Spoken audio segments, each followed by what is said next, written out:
నమస్కారం అమరావతి న్యూస్ కి స్వాగతం. ఈనాటి వార్తా విశేషాలు. సమర్థవంతమైన పాలన అందించేలా రాష్ట్రంలోని అన్ని ప్రభుత్వ శాఖలు సాంకేతికతని విస్తృతంగా వినియోగించుకోవాలని, రియల్ టైంలో సమాచారాన్ని సేకరించి మిగిలిన శాఖలతో అనుసంధానం కావాలని ముఖ్యమంత్రి నారా చంద్రబాబు నాయుడు అధికారుల్ని ఆదేశించారు. అన్ని శాఖల సమాచారాన్ని ఆర్టీజీఎస్ సమీకృతం చేసి మొత్తంగా పర్యవేక్షించవలసి ఉంటుందని చెప్పారు. మొదటిగా ప్రతి శాఖలో సమాచార సేకరణ జరగాలని, ఆ తర్వాత సమాచారాన్ని సమీకృతం చేసుకోవాలని, అంతిమంగా వాట్సాప్ గవర్నెన్స్ ద్వారా అత్యుత్తమ సేవలు అందించాలని ముఖ్యమంత్రి తెలియజేశారు.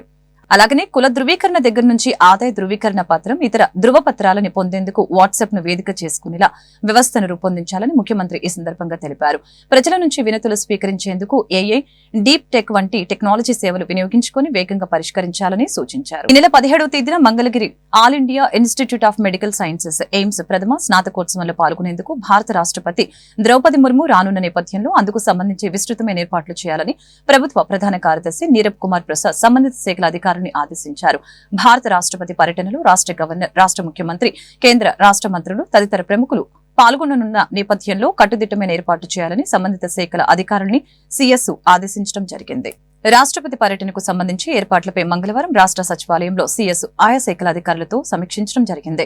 ఈ సందర్భంగా సీఎస్ మాట్లాడారు. దేశ ప్రథమ పౌరురాలైన రాష్ట్రపతి రాష్ట్ర పర్యటన విజయవంతం చేసేందుకు ప్రోటోకాల్ నిబంధనల ప్రకారం ఏ చిన్నపాటి పొరపాట్లకు ఆస్కారం లేని రీతిలో కట్టుదిట్టమైన ఏర్పాట్లు చేయాలని ఆదేశించడం జరిగింది. ఇందుకు సంబంధించి వివిధ శాఖల అధికారులు సంయమనంతో పనిచేసి రాష్ట్రపతి పర్యటన విజయవంతానికే చర్యలు తీసుకోవాలని సీఎస్ నీరబ్ కుమార్ ప్రసాద్ అధికారుల్ని ఆదేశించారు. Deputy CM Pawan Kalyan office కి బెదిరింపు కాల్స్ చేసిన వ్యక్తిని పోలీసులు అరెస్టు చేశారు. పవన్ పేషీకి నిన్న బెదిరింపు కాల్స్ రావడంతో హోంమంత్రి అనిత పోలీసుల్ని అప్రమత్తం చేశారు.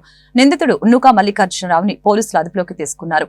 AP deputy CM Pawan Kalyan ని చంపేస్తానంటూ ఆయన కార్యాలయానికి ఓ వ్యక్తి బెదిరింపు కాల్స్ చేసిన సంగతి తెలిసిందే. ఈ కాల్స్ చేసిన వ్యక్తిని తిరువురుకు చెందిన నూకా మల్లికార్జునరావుగా గుర్తించడం జరిగింది. ఈ నేపథ్యంలో పవన్ కి బెదిరింపు కాల్స్ చేసిన మల్లికార్జునరావుని పోలీసులు అరెస్టు చేశారు.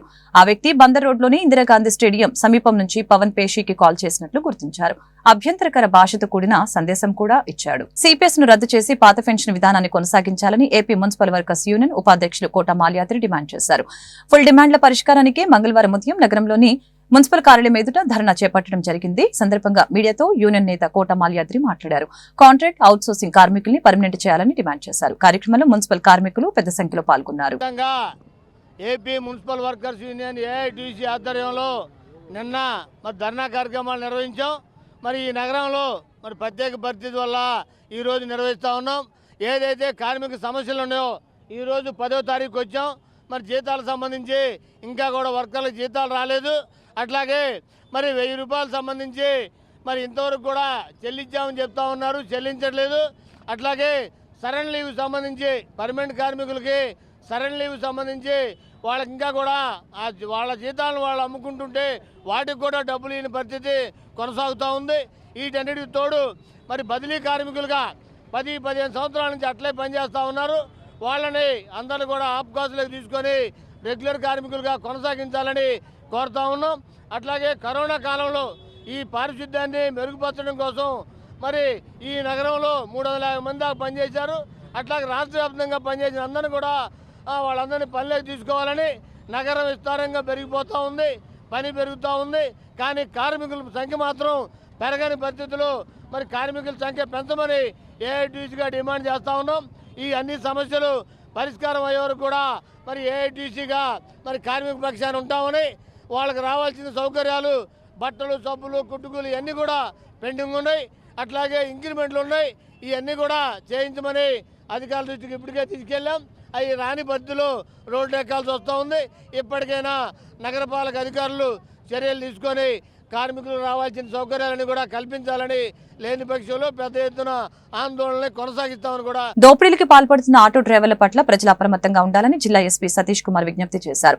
ఈ మేరకు జిల్లాలో ప్రయాణికుల్ని బెదిరించి దోపిడీకి పాల్పడుతున్న 10 మంది నిందితుల ముఠాని పోలీసులు మంగళవారం అరెస్టు చేశారు. ఈ అరెస్టు వివరాలను ఎస్పీ మీడియాకు వెల్లడించారు. ఆటోలో ప్రయాణికుల్ని ఎక్కించుకున్న అనంతరం ఆ ముఠాలోని సభ్యులకి సమాచారం ఇస్తారు. మధ్యలో ప్రయాణికుల్ని బెదిరించి వారి వద్ద ఉన్న నగదు, ఆభరణాలని దోచుకుంటారు. ఈ నేపథ్యంలో బాధితుల ఫిర్యాదు మేరకు సమగ్రంగా విచారణ జరిపి నిందితుల ముఠాని అరెస్టు చేయడం జరిగిందని ఎస్పీ తెలిపారు. ఇలాంటి దోపిడీ ముఠాల పట్ల అప్రమత్తంగా ఉండాలని ఎస్పీ సతీష్ కుమార్ సూచించారు. అరెస్టు చేసిన నిందితుల వద్ద నుంచి ₹1,00,000 విలువైన బంగారు ఆభరణాలు, 50,000 నగదు, 3 ఆటోలని స్వాధీనం చేసుకున్నారు. సో మనకి రీసెంట్ టైమ్స్ లో ఒక కొత్త ఎంఓ ఈ ఆటోలో ప్యాసింజర్స్ దగ్గర ఎక్స్టార్షన్ జరుగుతున్నట్టు మనకి ఇన్పుట్స్ వచ్చింది ఒక 2-3 టైమ్స్. సో దీనిట్లో మనకి సపరేట్ టీమ్స్ ఫామ్ చేయడం జరిగింది. గుంటూరులో కొంచెం మనం సపరేట్ టీం ఫామ్ చేసాము. టీం ఫామ్ చేసిన తర్వాత కొన్ని ఆగింది. తర్వాత మనకి సేమ్ గ్యాంగ్ తెనాలిలో చేస్తున్నట్టు ఇన్పుట్. సో దాని మేరకు ఎంఓని ఫస్ట్ చెప్పేస్తాను. ఇదన్నీ కూడా ఒక గ్యాంగ్. ఇప్పుడు వరకు మనం 2 గ్యాంగ్, తర్వాత ఒక ఇండివిజువల్ పర్సన్ని కూడా ఇప్పుడు అరెస్ట్ చేయడం జరిగింది. ఈ గ్యాంగ్ మోడస్ ఆపరండి ఎలాగా చేస్తారంటే, ఒక ఆటో తీసుకుంటారు, దాంట్లో 4 బయలుదేరుతారు. బయలుదేరినప్పుడు ఒకరు మాత్రం బస్ స్టాండ్ లేకపోతే అక్కడక్కడ బస్సుకి కానీ ఆటోకి కానీ నిలబడుతుంటారు కదా, ఆ ప్లేస్లో వెళ్ళేసి వాళ్ళతో పాటు మాట్లాడతారు. మాట్లాడినప్పుడు మీరు ఎక్కడ వెళ్తున్నారని చెప్పి అడుగుతారు. వాళ్ళు నేను మంగళగిరి వెళ్తున్నాను, తెనాలి వెళ్తానని చెప్పారంటే వీళ్ళు కాల్ చేసి చెప్తారనమాట. నేను అంటే వీళ్ళు పలానా వ్యక్తి అక్కడ వెళ్తున్నారంటే, వీళ్ళు ఆల్రెడీ ఆటోలో ఇద్దరు ఉంటారు. ఆటోలో ఇద్దరు ఉండగా వీళ్ళు చెప్తారనమాట, అంటే మీరు తెనాలి వెళ్తుంది, మంగళగిరి వెళ్తుంది చెప్పి అరుస్తుంటారు. యాక్చువల్లీ అరుస్తున్నప్పుడు వీళ్ళు కూడా మంగళగిరియే తెనాలి వెళ్తారు కాబట్టి ఎక్కేస్తారు ఆటోలో. సో ఆటో డ్రైవర్ ఉంటారు, పక్కన ఒకరు కూర్చుంటారు, వెనక ఇద్దరు కూర్చుంటారు. ఈ వ్యక్తి 5వ వ్యక్తి 4వ వ్యక్తిగా ఆటోలో ఎక్కుతారు. తర్వాత కొన్ని దూరం వెళ్ళిన తర్వాత అక్కడ ఏమి వాళ్ళకి తెలుసు కదా, ఎక్కడ వెళ్ళాలని కూడా వాళ్ళకి తెలుసు. సో నైట్ టైంలో కానీ ఈవినింగ్ టైంలో కానీ ఎవరు లేకుండా ప్రాంతానికి వెళ్ళిన తర్వాత వాళ్ళ దగ్గర ఏముందో దాన్ని తీసుకొని వాళ్ళని కిందకి దిగించేసి వెళ్ళిపోతారు. ఇది ఒక ఎంఓ ఇది చేస్తున్నది. దీనిట్లో మనము ఒక గ్యాంగ్ని పట్టుకున్నాము. ఒక గ్యాంగ్ని పట్టుకున్న తర్వాత వాళ్ళ ద్వారానే ఇంకొక గ్యాంగ్ని కూడా ట్రేస్ చేయడం జరిగింది, సేమ్ ఎంఓతో పాటు. మళ్ళీ దీన్ని అంటే ఇది based on investigation another single offender కూడా దీంట్లో ఐడెంటిఫై, అంటే ఒకరు ఒక ప్యాసింజర్ని ఎక్కించుకుంటారు, ఏదో ఒక ప్లేస్లో ఆపేసి మళ్ళీ వాళ్ళ దగ్గర డబ్బులో నగలో ఉందంటే తీసుకొని వాళ్ళని కూడా కిందికి దిగించేసి సమ్ టైమ్స్ కొడతారంటే 2 దెబ్బ వేసేసి కిందికి దిగించేసి వాళ్ళు వెళ్ళిపోతారు. ఇది ఒక ఎంఓగా జరుగుతుంది. సో దీనిట్లో మీకు డీటెయిల్స్ అన్నీ ప్రెస్ నోట్లో ఇవ్వడం జరిగింది. జస్ట్ సింపుల్గా చెప్పాలంటే ఫస్ట్ గ్యాంగ్లో మనము ఇంపార్టెంట్ వ్యక్తి పాన్గంటి వెంకటేశ్వర అని చెప్పేసి ఒక వ్యక్తి, తర్వాత మనకి సుదర్శన్ రెడ్డి అని చెప్పేసి వీళ్ళిద్దరి పైన దాదాపు 15 కేసులు ఉన్నాయి. వీళ్ళందరూ ఏంటంటే థెఫ్ట్ కేసు అన్నమాట, వేరు కేసు ఏం లేదు వీళ్ళ పైన, థెఫ్ట్ కేసు. సో ఇప్పుడు మనము వీళ్ళు చేస్తున్న పని పైన ఎక్స్టార్షన్ కేసు పెట్టడం జరిగింది. అదేవిధంగా వీళ్ళకు షేక్ కాజా అని చెప్పేసి ఆటో రెంట్కి తీసుకుంటారు, రెంట్కి తీసుకొని ఈ పనులు చేస్తుంటారు. ఇంకా ఇద్దరు కూడా క్రాంతి. సత్తెనపల్లి రూరల్ మండలం నందిగామ గ్రామంలో రెవెన్యూ సదస్సులో హాజరైన సత్తెనపల్లి నియోజకవర్గ శాసనసభ్యులు కన్నా లక్ష్మీనారాయణ గ్రామ సభల ద్వారా రెవెన్యూ సమస్యల్ని పరిష్కరిస్తామని శాసనసభ్యులు కన్నా తెలిపారు. 33 రోజుల పాటు జరిగే రెవెన్యూ సదస్సుల్ని ప్రతి రైతు సద్వినియోగపరచుకోవాలని తెలిపారు. ప్రజల సమస్యల పరిష్కార దిశగా కూటమి ప్రభుత్వం పనిచేస్తుందని అన్నారు. 2019లో జగన్ సైకో ముఠా గద్దెనెక్కగానే బకాసురుల ప్రజల భూములపై పడ్డారని అన్నారు. సైకో జగన్ ముఠా బారిన పడి భూములు కోల్పోయిన వారికి అండగా నిలుస్తున్న రెవెన్యూ సదస్సులు గ్రామ స్థాయిలో భూములకి సంబంధించి సమస్యల్ని పరిష్కరించేందుకు సంబంధిత శాఖల అధికారుల బృందం ప్రతి రెవెన్యూ గ్రామాన్ని సందర్శిస్తుందని ఈ సందర్భంగా తెలిపారు. కార్యక్రమంలో వివిధ హోదాల్లో ఉన్న ప్రభుత్వ అధికారులు మరియు కూటమి నాయకులు, రైతులు పాల్గొన్నారు.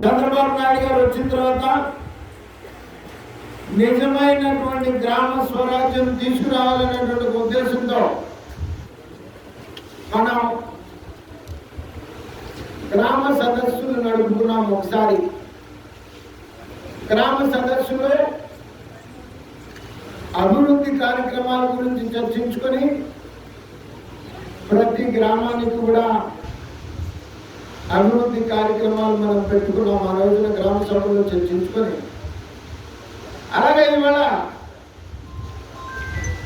మీ గ్రామంలో అయితే సాధ్యపడదు, కానీ చాలా గ్రామాల్లో ఈ భూ సమస్యలు చాలా ఎక్కువగా ఉన్నాయి. ఏదైతే ఎవరైతే ఈ వైసీపీ నాయకులు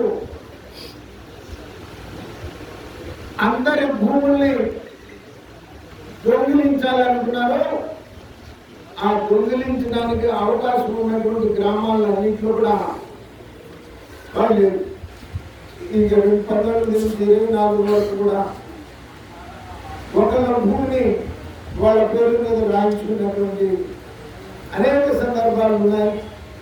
ఈ రెవెన్యూ సదస్సులు ప్రత్యేకించి ఆ సమస్యలను పరిష్కారం చేయడం కోసమే ఏదైతే వైసీపీ ప్రభుత్వంలో అన్యాయాలు అక్రమాలు జరిగి చాలామంది చెప్పుకోలేని స్థితిలో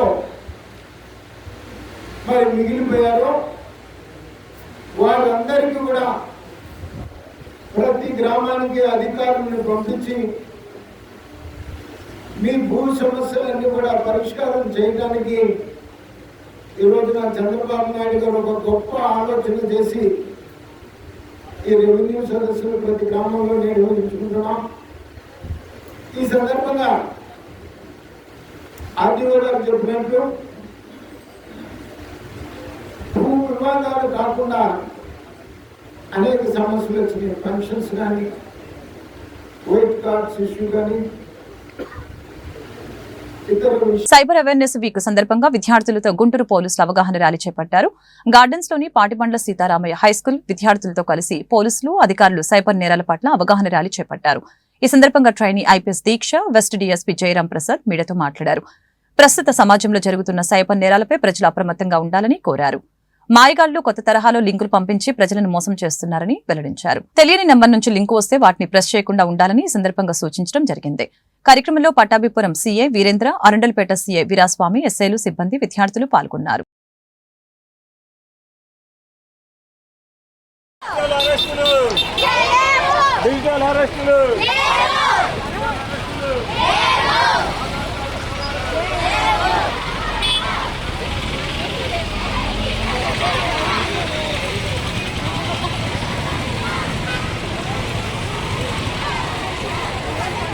కార్మికుల హక్కులను కాపాడే విషయంలో అమరజీవి కామ్రేడ్ జీవీ కృష్ణారావు సేవలు మరవలేనివని ఏఐటీయూసీ రాష్ట్ర గౌరవ అధ్యక్షులు వెలుగురి రాధాకృష్ణమూర్తి తెలిపారు.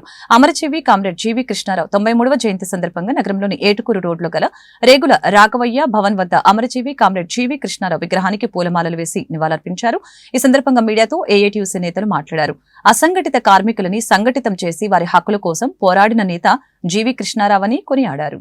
భారత కమ్యూనిస్ట్ పార్టీ ముద్దుబిడ్డ, కార్మిక సంఘాల నాయకులు, అసంఘటిత రంగ కార్మికులను సంఘటితం చేసి వారి హక్కుల కోసం పోరాడినటువంటి నేత జీవీ కృష్ణారావు గారి 93వ జయంతిని ఈరోజు ఇక్కడ ఘనంగా నిర్వహించుకోవటం జరుగుతూ ఉంది.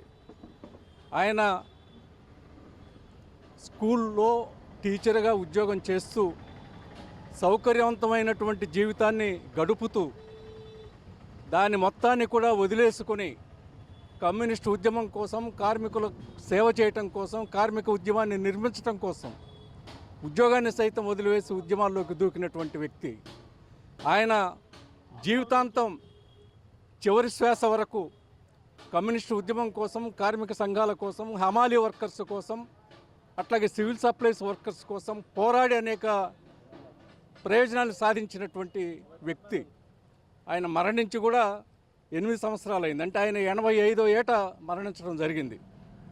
85 సంవత్సరాల్లో మొదటి 25 సంవత్సరాలు తీసేస్తే దాదాపు 60-62 సంవత్సరాలు ఆయన యావత్తు జీవితాన్ని కమ్యూనిస్ట్ ఉద్యమానికి, కార్మిక వర్గానికి అంకితం చేసినటువంటి వ్యక్తి. అయితే ఆనాడు ఆయన ఏ పరిస్థితుల్లో అయితే కార్మికుల్ని సంఘటితం చేశారో, ఏ పరిస్థితుల్లో అయితే అసంఘటిత రంగ కార్మికుల కోసం కృషి చేశారో, తిరిగి ఈనాడు ఇవాళ ఉన్నటువంటి పాలక వర్గాల పాలనలో తిరిగి అవే పరిస్థితులు నెలకొంటూ ఉన్నాయి.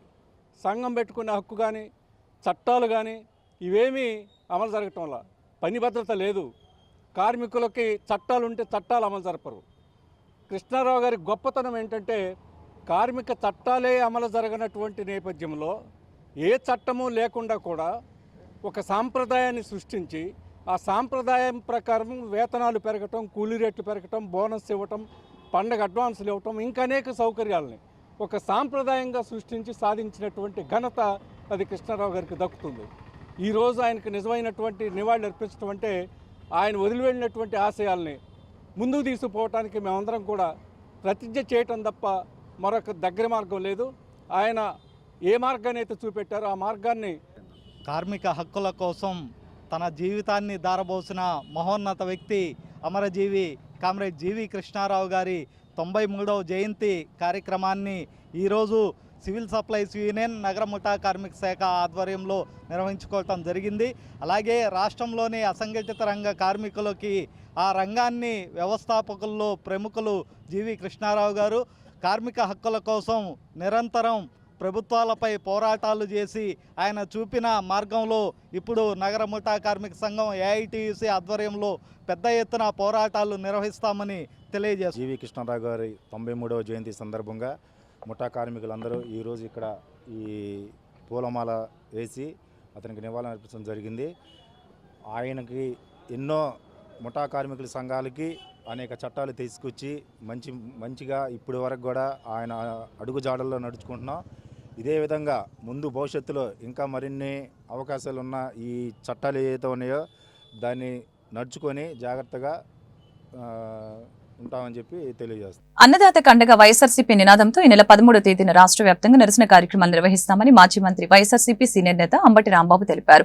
ఈ నిరసన కార్యక్రమానికి సంబంధించిన పోస్టర్లని తాడేపల్లిలోని వైఎస్ఆర్సీపీ కేంద్ర కార్యాలయంలో మాజీ మంత్రి వెల్లంపల్లి శ్రీనివాసరావు, ఎమ్మెల్సీలు లేలాపిరెడ్డి, రుహుల్లా తదితరులతో కలిసి అంబటి ఆవిష్కరించారు. వరి రైతులను ఆదుకోవాలనేదే మా నినాదమని తెలిపారు. రాష్ట్రంలో వరి వేసిన రైతుల పరిస్థితి అత్యంత దారుణంగా ఉందని చెప్పారు. మంగళగిరిలో రాసులుగా పోసిన ధాన్యాన్ని చూసి రైతులతో మాట్లాడినట్లు తెలిపారు. ఈ ఏడాది అకాల వర్షాలతో రైతులు చాలా నష్టపోయారని అన్నారు. ధాన్యం దిగుబడి తగ్గిపోయింది. రైతులకి కనీస మద్దతు ధర దక్కటం లేదని ఈ సందర్భంగా తెలిపారు. 13వ తారీఖున రాష్ట్ర వ్యాప్తంగా ఆయా జిల్లాల హెడ్ క్వార్టర్స్లో అన్నదాతకు అండగా వైఎస్ఆర్సీపీ అనే నినాదంతో వైఎస్ఆర్ కాంగ్రెస్ పార్టీ ప్రోగ్రాం ఇవ్వడం జరిగింది. ఈ ప్రోగ్రాం యొక్క ప్రధానమైన ఉద్దేశం ఏమిటంటే వరి రైతులను ఆదుకోవాలని ప్రభుత్వానికి విజ్ఞప్తి చేసేటటువంటి మొదటి కార్యక్రమం. ఎందుకు ఆదుకోవాలి అంటే ఇవాళ రాష్ట్రంలో రైతుల పరిస్థితి, ముఖ్యంగా వరి పంట వేసినటువంటి రైతుల పరిస్థితి అతి దారుణంగా ఉంది.